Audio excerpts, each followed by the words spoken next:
नमस्कार मित्रों, स्वागत है आपका आज की नई वीडियो में। आज की वीडियो में हम डिस्कस करने जा रहे हैं कैटेगरी बेस्ड जो एक्सप्रेस एंट्री की इनविटेशंस होंगी वो उसका क्या सिस्टम रहेगा। तो वीडियो में एंटर करने से पहले जिन्होंने चैनल को सब्सक्राइब नहीं किया वो चैनल को सब्सक्राइब कर लें और बेल आइकन भी प्रेस कर दें। और साथ ही सब लोगों से रिक्वेस्ट है कि वीडियो को लाइक एंड शेयर करें, जिससे कि चैनल जो है उसकी पहुँच और लोगों तक भी हो सके और हमें मोटिवेशन मिले। तो आइए आगे बढ़ते हैं। आज की वीडियो हो सकता है थोड़ी लंबी हो जाए, तो हैव पेशेंस और ध्यान से सारी वीडियो एंड तक देखिए, जिससे कि आपको पूरी जानकारी मिल सके। तो पिछले दिनों इमिग्रेशन मिनिस्टर ने category based rounds of invitations के लिए जो बिल C-19 के तहत इन्होंने करना था उसके बारे में थोड़ी सी अपडेट दी है। तो ये IRCC वेबसाइट पे भी अपडेट हो गया है, तो वहीं से हम आपको ये सारी जानकारी दे रहे हैं। रेफरेंस के लिए आप IRCC वेबसाइट देख सकते हैं फर्दर क्लैरिफिकेशन के लिए। तो आइए आगे बढ़ते हैं। तो प्रोसेस क्या होता है, सबसे पहले कि क्या प्रोसेस क्या होता है इसका। तो सबसे पहले है choose the type of round we will hold. इनका सिस्टम है कि कौन सा राउंड इन्होंने डिसाइड करना है। Decide the number of candidates we need to process, इसका इस तरह से रहेगा। सबसे पहले है कि कौन सा टाइप ऑफ राउंड रहेगा। सेकंड है decide the number of candidates.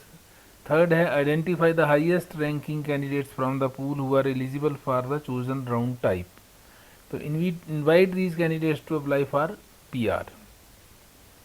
अब आते हैं राउंड्स ऑफ इनविटेशंस क्या है। फर्स्ट राउंड, इसमें तीन कैटेगरीज हैं। फर्स्ट है जनरल राउंड ऑफ इनविटेशंस, जिसमें ऑल प्रोग्राम ड्राफ्ट जिसको हम कहते हैं, जिसमें सारे कैंडिडेट्स को इक्वली, कोई उसमें नहीं, उसको जो CRS पॉइंट के बेस पे ही उनकी सिलेक्शन की जाती है। सेकंड कैटेगरी होती है program specific rounds of invitation. जैसा आपने देखा कई बार CEC स्पेसिफिक हो जाता है, कई बार PNP स्पेसिफिक हो जाता है, या कई बार FSW स्पेसिफिक भी आया था। तो वो हो गया प्रोग्राम स्पेसिफिक। अब तीसरा इन्होंने एक सिस्टम इंट्रोड्यूस कर दिया है नया, category based rounds of invitations. तो कैटेगरी बेस्ड इसकी डिटेल में हम आगे आते हैं। तो कैटेगरी बेस्ड में क्या है कि minister establishes a category to meet the specific economic goal. We then invite top ranking candidates in the pool who are eligible for this category. कोई एक कैटेगरी, वो कैटेगरी की डिटेल्स दिखाते हैं आपको, उसको लेके उस पे आगे जो है इन्विटेशंस भेजी जाती हैं।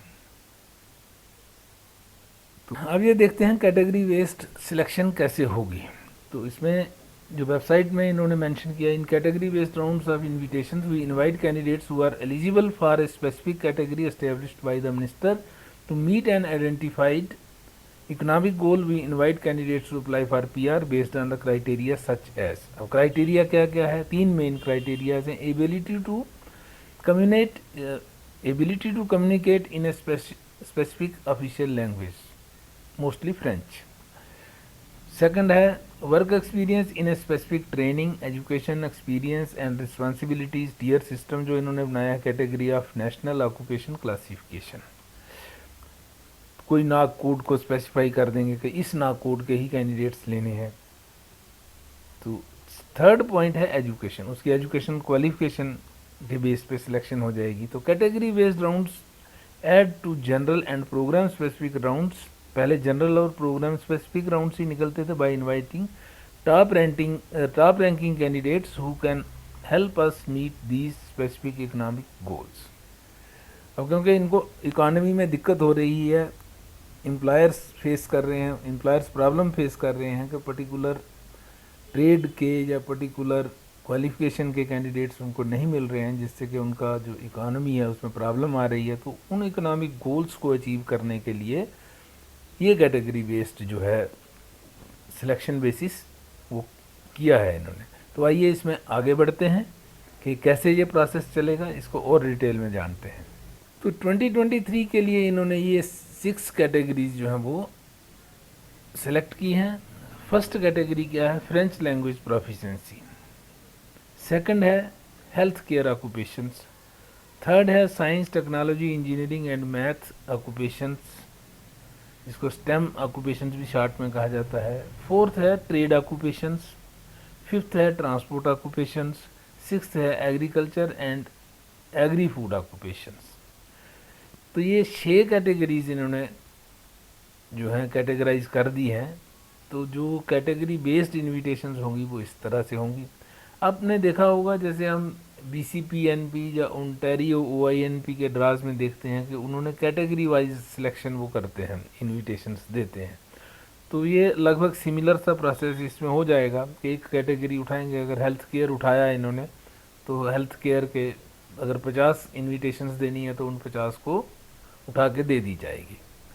तो उन्हीं का ड्रा निकाला जाएगा जो टॉप होंगे उस तरह से। जैसे आपने PNP स्पेसिफिक ड्राज में भी देखा कि उसमें सिर्फ PNP के कैंडिडेट्स को ही उठा के दे देते हैं। इसी तरह साइंस टेक्नोलॉजी इंजीनियरिंग मैथ वाले जो कैंडिडेट्स हैं, जो टेक ड्राज जैसे होते थे, उस तरह से जो ये सारे कैटेगरीज हैं जो उसमें इंक्लूड की जाएंगी। फिर ट्रेड ऑक्यूपेशंस हैं, ट्रेड कैटेगरीज जो हैं उनको अलग से दिया जाएगा। या हो सकता है किसी एक ड्रा में 6 के 6 कवर कर लें, ये डिपेंड करता है ERCC क्या डिसाइड करती है। जैसे डिमांड आ रही है, पब्लिक डिमांड मतलब जो एम्प्लॉयर्स हैं उनकी डिमांड है कि हेल्थ केयर में अब कनाडा के अंदर बहुत दिक्कत है, तो हेल्थ केयर में कैंडिडेट्स चाहिए इनको। तो हेल्थ केयर में मैक्सिमम कैंडिडेट्स अगर लोअर CRS पॉइंट वाले भी होंगे उनको उठाया जाएगा। जैसा कि PNP में हेल्थ केयर कैटेगरी में ऑलमोस्ट हर प्रोविंस जो है उनको फर्स्ट प्रेफरेंस देता है। इसी तरह फ्रेंच लैंग्वेज प्रोफिशिएंसी वालों को भी जल्दी पिकअप होने की संभावना हो जाएगी। तो अब जो जनरल लाइन कैंडिडेट्स हैं उनके लिए थोड़ी सी टफ हो जाएगी सिचुएशन। तो आपको अगर जल्दी नंबर अपना लगाना हो तो आपका नंबर कहीं ना कहीं इन 6 कैटेगरीज में अगर फॉल करता है तो आपका जल्दी नंबर आएगा। जो जनरल कैटेगरीज है उनके लिए थोड़ा सा लेट होना और डिले होना की संभावना बनी हुई है। अब इसमें एलिजिबिलिटी क्या है? एलिजिबिलिटी क्या है? To be eligible for an invitation to category based round you must meet all the requirements in the instructions for that round. Instructions जो दी जाती हैं, मिनिस्टीरियल इंस्ट्रक्शंस होती हैं कि कैसे कैसे उनको सिलेक्शन करनी है, तो उस कैटेगरी में आपका जो है फॉल करना चाहिए। उसके बाद है कि आगे क्या करते हैं, when we hold a category based round of invitation, ये IRCC वाले लिख रहे हैं, we will rank candidates in the pool who meet the category requirements. फिर उनकी रैंकिंग की जाएगी कि टॉप कौन है। तो and invite top ranking candidates to apply for permanent residence. तो जैसा पहले होता है उसी तरह से रैंकिंग तो वही रहेगी, सिर्फ उसमें कैटेगरी के अलग निकाल लिए जाएंगे। जैसे फ्रेंच लैंग्वेज वाले अलग कैटेगराइज कर दिए, हेल्थ वाले अलग कर दिए, स्टेम वाले अलग कर दिए, ट्रेड वाले अलग कर दिए, ट्रांसपोर्ट वाले अलग कर दिए और एग्रीकल्चर और एग्री फूड वाले अलग कर दिए। तो फिर उनका एक अलग से मेरिट जो है वो बन जाएगा, मेरिट रैंकिंग बन जाएगी। तो जो टॉप रैंकिंग अगर इनको सपोज हेल्थ केयर में for example 300 and above score वाले कैंडिडेट्स हैं 1000 और IRCC डिसाइड करती है हमें सिर्फ 100 चाहिए, तो जो टॉप वाले होंगे जो हो सकता है उनका स्कोर 500 एंड अबव हो या 400 एंड अबव हो, तो जो 100 यहाँ तक फॉल करेंगे उनको पिक कर लिया जाएगा। तो इस तरह से वो जो कैटेगराइज किया जाएगा और उनमें से जो टॉप रैंकिंग कैंडिडेट्स जितनी रिक्वायरमेंट होगी उनको पिक किया जाएगा। बाकी जो जनरल लाइन वाले कैंडिडेट्स हैं वो चाहे जितना मर्जी स्कोर होगा उनको बाद में जो जनरल ड्राज होंगे उन्हीं में प्रेफरेंस दी जाएगी, उन्हीं में उनको सिलेक्शन मिलेगी। जो प्रोग्राम स्पेसिफिक या कैटेगरी स्पेसिफिक ड्राज में उनको प्रेफरेंस नहीं मिलेगी। तो इस तरह से ये और डिफ़िकल्ट जो जनरल कैटेगरी में आते हैं उनके लिए थोड़ा सा और डिफ़िकल्ट हो सकता है आने वाले समय में। तो इस तरह से आपको अगर कोई भी क्लैरिफिकेशन अब इस पे चाहिए तो आप कमेंट्स में लिखिए आपकी कौन सी कैटेगरी है और क्या उसका स्कोप है, उसके बारे में भी डिस्कस करेंगे नेक्स्ट वीडियोस में। तो आपकी जो भी क्लैरिफिकेशन हो आप बेझिझक आप लिख सकते हैं, कोशिश करेंगे उस पर रिप्लाई करने की। तो आज की वीडियो में इतना ही रखते हैं, मिलते हैं आपसे अगली वीडियो में, तब तक के लिए नमस्कार। चलते चलते जिन्होंने चैनल को सब्सक्राइब नहीं किया वो प्लीज़ चैनल को सब्सक्राइब करें और वीडियो को लाइक एंड शेयर ज़रूर करें जिससे कि और लोगों तक भी हमारी वीडियो की पहुंच हो सके। तो मिलते हैं फिर अगली वीडियो में। तो thanks for watching, have a nice time, see you again.